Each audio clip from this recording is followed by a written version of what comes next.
Assalamualaikum warahmatullahi wabarakatuh. Waalaikumsalam warahmatullahi wabarakatuh. Selamat pagi teman-teman yang berbahagia. Pertama-tama marilah kita panjatkan puji dan syukur kehadirat Allah Subhanahu wa taala karena telah memberikan rahmat, kesehatan dan keselamatan sehingga kita dapat berkumpul di pagi hari ini. Selanjutnya, saya sebagai moderator yang akan memandu jalannya diskusi. Sebelum memasuki ke pembahasan inti diskusi, izinkan saya memperkenalkan pembicara pada diskusi kali ini, yakni yang pertama ada Mbak Ubudiah Birulwalida, yang kedua ada Mbak Sundari, dan yang ketiga ada Mbak Nia Febrianti. Untuk itu, waktu dan tempat saya persilahkan.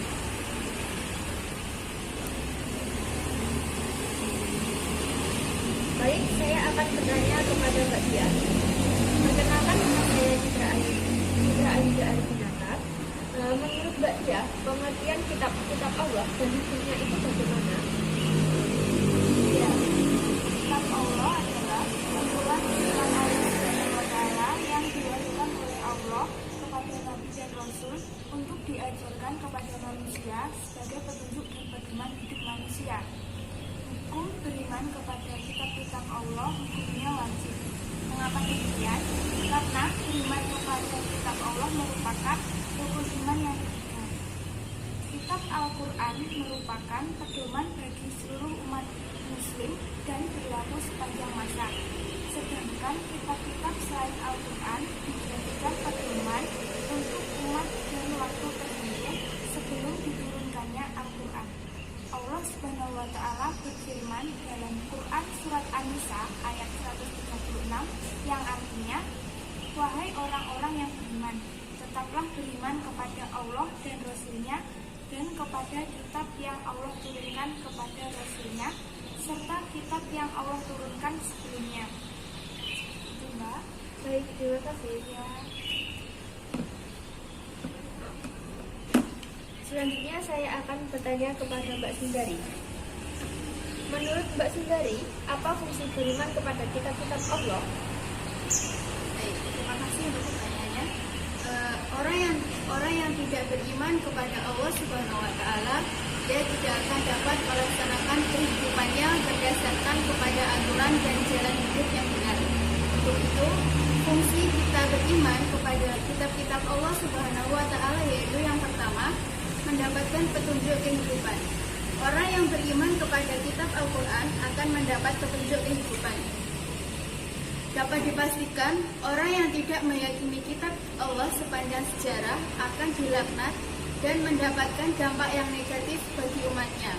Orang yang tidak meyakini Al-Quran tentu tidak akan menjalankan kehidupannya berdasarkan Al-Quran, melainkan hawa nafsu semata. Kitab Al-Quran ini tidak ada keraguan padanya, petunjuk bagi mereka yang bertakwa, yaitu mereka yang beriman kepada yang gaib, yang mendirikan sholat dan menafkahkan sebagian rezeki yang kamu anugerahkan kepada mereka. Quran Surat Al-Baqarah ayat 2-3. Fungsi yang kedua yaitu mendapat hikmah dan pelajaran di masa lalu. Kisah-kisah Rasul dan sejarah peradaban di masa lalu dapat kita pahami dari apa yang tertuang di dalam Al-Quran. Seperti kisah perjuangan Rasulullah di Makkah dan Madinah, kisah orang soleh yang bernama Luqman. Luqman adalah orang soleh dan mengajarkan kesolahannya pada anak-anaknya. Dan namanya pun diabadikan dalam Al-Quran dan menjadi teladan orang tua sampai akhir zaman nanti. Allah berfirman, Allah Subhanahu wa taala menganugerahkan al-hikmah, kefahaman yang mendalam tentang Al-Quran dan As-Sunnah kepada siapa yang dikehendakinya, dan barang siapa yang dianugerahi hikmah, benar-benar ia telah dianugerahkan karunia yang banyak dan hanya orang-orang yang berakallah yang dapat mengambil pelajaran dari firman Allah Subhanahu wa taala Quran surat Al-Baqarah ayat 269. Alif Lam Ra, yang artinya inilah ayat Allah yang mengandung hikmah. Quran surat Yunus ayat 101. Yang ketiga, mendapatkan ilmu pengetahuan. Keimanan terhadap Al-Quran mendorong kita untuk mengetahui dan mendapatkan informasi pengetahuan yang benar dalam semesta. Karena Allah sejatinya bukan hanya yang ada di dalam Al-Quran, melainkan seluruh yang ada di alam semesta. Allah Subhanahu wa Ta'ala berfirman, tetapi orang-orang yang zalim mengikuti hawa nafsunya tanpa ilmu pengetahuan, maka siapakah yang akan menunjuki orang yang telah disesatkan Allah, dan tidaklah seorang penolong pun. Fungsi yang keempat, mendapat pengetahuan tentang hari akhir. Informasi hari akhir ini tentu berkaitan pada keyakinan untuk mempertanggungjawabkan apa yang ada di dunia dan meyakini adanya hari pembalasan, yaitu surga dan neraka. Allah Subhanahu wa Ta'ala berfirman dalam Quran surat Ar-Rum ayat 56 yang artinya, dan berkata orang-orang yang diberi ilmu pengetahuan dan keimanan kepada orang-orang yang kafir, sesungguhnya kamu telah berdiam diri di dalam kubur menurut ketetapan Allah sampai hari berbangkit. Maka inilah hari berbangkit itu akan, tetapi kamu selalu tidak meyakininya.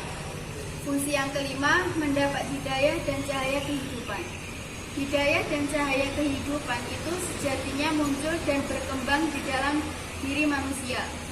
Dengan keimanan yang tinggi terhadap Al-Quran, tentunya akan membawa manusia mendalami Al-Quran dan merasakan kebermaknaan yang tinggi ketika mengamalkannya. Mungkin itu fungsi yang saya ketahui, Mbak Citra.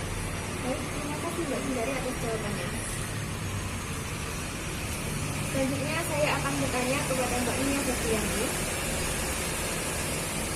Menurut Mbak Nia Febrianti, bagaimana cara beriman kepada kitab-kitab Allah? Cara beriman kita kepada kitab Allah, yang pertama kita harus meyakini kebenarannya yang terkandung dalam kitab Allah itu sendiri. Yang kedua, kita harus meyakini bahwa kitab-kitab itu benar-benar wahyu Allah, bahkan bukan karangan dari Nabi dan Rasul. Kalau kita beriman kepada Al-Quran, yang pertama kita harus meyakini bahwa Al-Quran benar-benar wahyu Allah, bukan karangan Nabi Muhammad SAW. Yang kedua yaitu meyakini bahwa isi Al-Quran dijamin kebenarannya tanpa ada karangan sedikit pun. Yang ketiga yaitu kita harus mempelajari, memahami, dan juga menghayati isi kandungan Al-Quran tersebut. Yang keempat yaitu kita harus mengamalkan ajaran yang ada di dalam Al-Quran tersebut, dan juga kita harus mengamalkannya di kehidupan sehari-hari. Mungkin hanya itu yang saya bisa jawab dari pertanyaan dari Mbak Citra. Terima kasih. Baik, sama-sama Mbak Nia atas jawabannya. Sekian diskusi dari kelompok kami. Apabila ada kurang lebihnya kami mohon maaf. Wabillahi taufiq wal hidayah. Wassalamualaikum warahmatullahi wabarakatuh. Waalaikumsalam warahmatullahi wabarakatuh.